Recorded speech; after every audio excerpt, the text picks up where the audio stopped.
Hi, this next lesson is going to talk about the psychology of behavior. So we're going to focus on behavior, which is a huge content area in psychology, which looks at what we can see versus internal states, which are things we cannot see going on in a person's mind.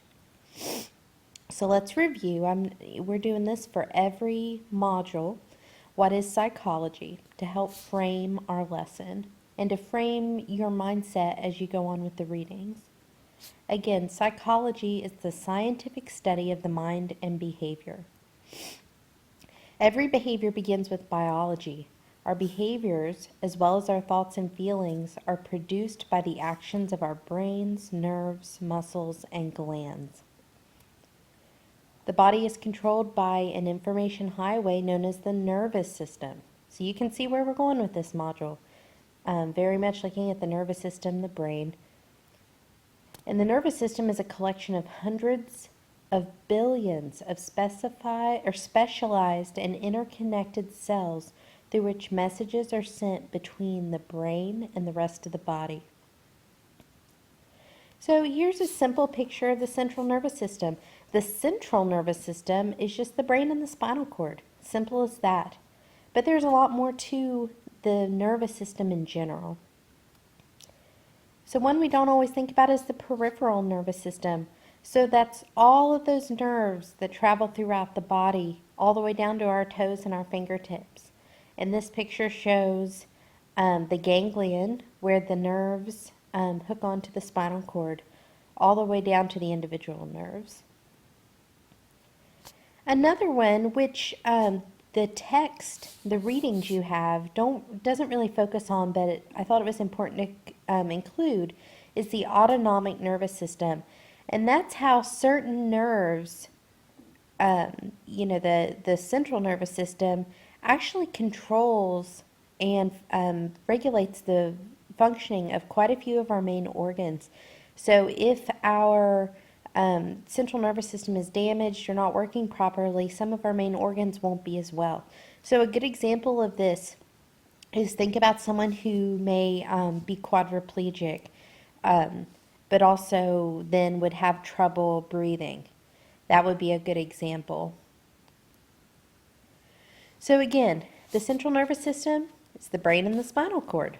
The peripheral nervous system, the neurons that link the central nervous system to our skin, muscles, and glands. And that autonomic nervous system, again, not in the readings per se, is the part of the nervous system that controls involuntary actions such as the beating of the heart and the widening and narrowing of the blood vessels. So, our behavior is also influenced in large part by the endocrine system. And you all probably remember studying this in health classes throughout your public education or even your private or homeschool education. And the endocrine system is the chemical regulator of the body that consists of glands that secrete hormones. So look at the picture and you see a lot of the glands. Some of these are very obvious. The pituitary gland, the ovaries, the uterus, the testes. The thyroid, which a lot of us deal with low thyroid or high thyroid, hyper or hypothyroidism. Another part of the nervous system is the neuron. And it's a cell in the nervous system whose function is to receive and transmit information. And it does have those little spider-like branches that go out. And the three major parts of a neuron, something you want to keep in mind.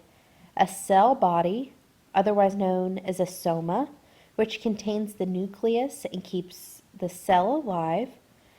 And it's a branching tree-like fiber. This is the second part. A branching tree-like fiber known as the dendrite, which collects information from other cells and sends the information to the soma.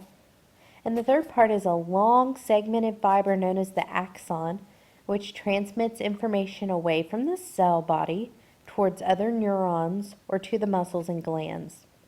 Again, some of this might be a review from way back in your education, but this review will help you as you, go through the content for this module. Neurons are separated by junction areas known as synapses. I know a lot of us kind of use the phrase, our synapses aren't firing right today. Synapses are areas where the terminal buttons at the end of the axon of one neuron nearly but don't quite touch the dendrites of another. And as you see, there's also the neurotransmitters. A neurotransmitter is a chemical that relays signals across the synapses between the neurons. You see the little kind of dots in between that flow back and forth. Another part of the nervous system, very important, is the cerebral cortex. And that's essentially what we think of as the brain. And it contains about 20 billion nerve cells and 300 trillion synaptic connections. And it's supported by billions of glial cells that surround and link to the neurons. The cerebral cortex is divided into 2 hemispheres, and each hemisphere is divided into 4 lobes, each separated by folds known as fissures. You can see all those deep folds. And it's so amazing, as I learn more about, the brain. And, there are different, emerging research talking about, individuals who are born with brains that don't have as deep of fissures, how that can affect their thinking and their reasoning. Or individuals who one lobe is damaged or underdeveloped, how that affects personality or may affect motor movement or whatever might be going on. Our research on brain development and just learning about the brain, even now, is still at its infancy, although we've learned so much light years of information since even 30 years ago. So neuroscience is amazing. And this course this module isn't really meant to dive into that in depth, but hopefully it'll spark your curiosity and you could do some more research on your own and learn about it. Neuroplasticity is the brain's ability to change its structure and function in response to experience or damage. Neuroplasticity enables us to learn and remember new things and adjust to new experiences. As you can see in the picture, I found an extreme example. Someone, for whatever reason, had a pole go through their face and through their brain. Who knows? It may have been some kind of fight or some kind of industrial accident. But a lot of this is in the news, given, a lot of our troops coming back who've, suffered shrapnel injuries to the brain from IEDs and the like, learning how to walk, learning how to talk, or even individuals who've had strokes and who've suffered some brain death, certain parts of their brain, and have to relearn. That's that neuroplasticity. Neuroimaging. This goes back to what I was saying about we're learning so much about the brain. And there are a lot of neuroimaging you'll read in the various readings. Functional MRIs, where somebody is asked to think about something or do something while they're in the MRI. And that helps us see what area of the brain's lighting up, or is it not lighting up like it should be. But we are learning so much on this. Or even individuals with autism, whose brains in some ways don't light up in the way that typical individuals' brains do. So it's really amazing that we're born with these differences in our brains. It really helps us as Christians and as individuals to really be sympathetic to individuals who are different, who might have differences that we can't, who may not be able to control those differences. It's just their uniqueness by God. Multiple approaches. Keep in mind that psychologists study the brain using cadavers and lesion approaches, so looking at the brain and brains that are known to have pathologies, as well as through neuroimaging techniques that include electroencephalography, EEG, functional magnetic resonance, that's the MRI, and the transcranial magnetic stimulation. That's when you put all those little electrodes on. And I have a seizure disorder, and I actually was in the hospital for a test where I had all the electrodes so that they could look at the brain waves and determine what was causing those seizures.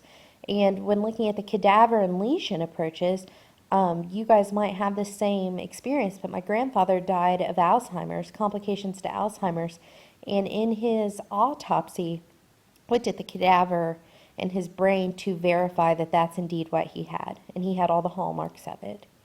So I challenge you, think about the brain. Look through some of the things that we're going to have in this course and just delve deeper in your life and think of individuals who have dealt with brain injury and who are dealing with maybe problems or even strengths in their nervous system.